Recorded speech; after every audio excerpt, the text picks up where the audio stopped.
Halo kaum rebahan, dimanapun kalian berada, bagaimana kabarnya? Kembali lagi bersama saya, Adi, stay at home. Sudahkah kalian membuka Instagram hari ini? Gimana, masih suka pakai wifi tetangga secara diam-diam? Kayak saya dong, tidak punya tetangga yang punya wifi. Pada zaman sekarang, manusia tidak dapat terlepas dari yang namanya media sosial. Media sosial telah banyak merubah pola interaksi sosial. Perubahan pola interaksi ini dapat dikatakan mengubah nilai-nilai tradisional yang telah tertata sebelumnya. Media sosial telah mempengaruhi kehidupan sosial kita, baik secara langsung maupun tidak langsung sebagai penggunanya. Berikut berbagai dampak negatif media sosial terhadap kesehatan mental Anda tanpa Anda sadari. Berdasarkan penelitian tim AV9 Group yang anggotanya tersebar di seluruh dunia.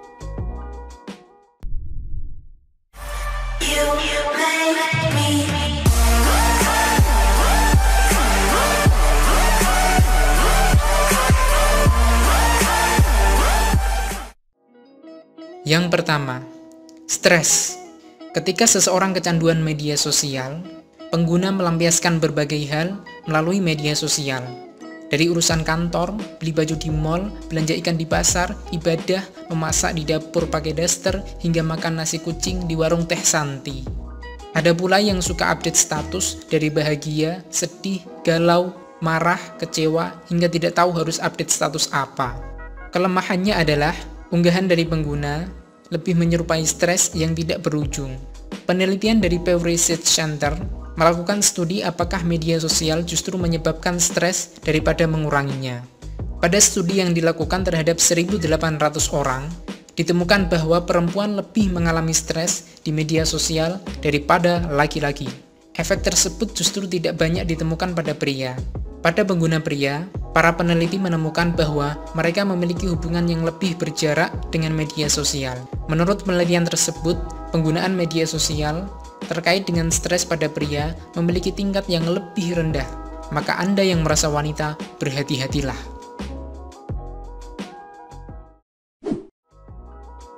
Yang kedua, kepercayaan diri. Media sosial bisa menjadi sumber ketidakpercayaan diri. Hal tersebut ditemukan dalam studi yang dilakukan Universitas Copenhagen. Banyak orang yang menderita kecemburuan Facebook dan Instagram. Menurut penelitian tersebut, mereka yang tidak menggunakan Facebook dan Instagram merasa lebih puas dengan kehidupan yang telah dijalani. Meski tidak bisa pamer baju baru dan hanya pakai daster tiap hari dan beli lauk di warung teh Santi. Media sosial bisa menjadi tempat yang tepat untuk mengenang kejadian-kejadian masa lampau serta kenangan yang menyenangkan. Namun, media sosial juga dapat mendistorsi cara penggunanya mengingat kenangan dalam kehidupan mereka. Banyak pengguna media sosial kini lebih menghabiskan waktu untuk mengambil gambar yang sempurna guna diunggah. Semua aktivitas kita rasanya ada yang kurang jika tidak dipamerkan pada orang lain lewat unggahan di media sosial. Alih-alih membuat orang mengagumi pengalaman menikmati pada saat pertama secara langsung, media sosial justru membuat penggunanya melewatkan kesempatan langka tersebut. Menghabiskan banyak waktu dengan ponsel kita akan mengurangi aspek-aspek pengalaman dan merusak kebahagiaan yang semestinya bisa kita dapatkan. Yang ketiga, gangguan tidur. Kehadiran media sosial telah mengganggu waktu tidur. Berdasarkan data Global Web Index, pengguna media sosial pada rentang usia 16-24 tahun menghabiskan waktu rata-rata 3 jam atau lebih setiap harinya. Gangguan tidur terjadi karena penggunaan media sosial melalui ponsel saat akan tidur menyulitkan kita untuk terlelap. Salah satu saat terburuk mengakses media sosial adalah menjelang tidur. Rasa gelisah atau cemburu yang disebabkan oleh apa yang kita lihat di media sosial membuat otak dalam kondisi waspada. Kondisi ini membuat kita menjadi sulit untuk tidur. Selain itu, cahaya dari ponsel dengan jarak hanya beberapa inci dari wajah membuat tubuh kesulitan melepaskan melatonin atau hormon yang membantu kita merasa lelah. Yang keempat, gangguan perhatian.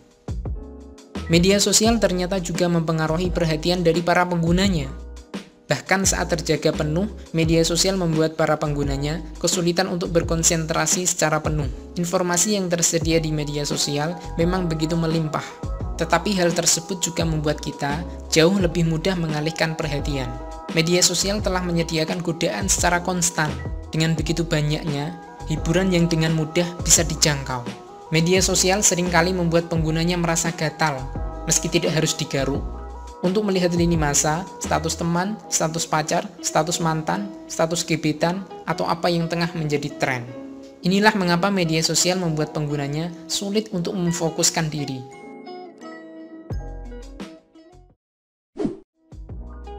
Yang kelima, kurang komunikasi.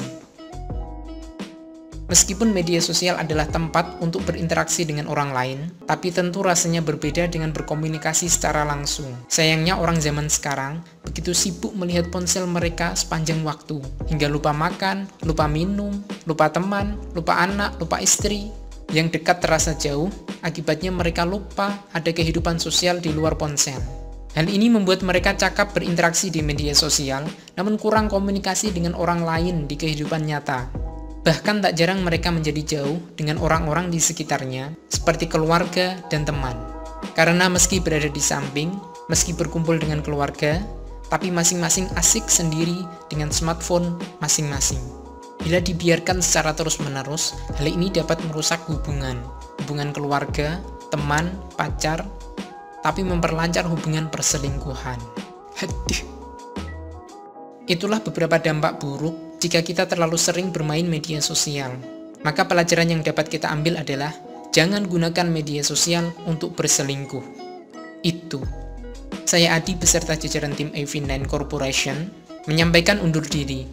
Dan adios.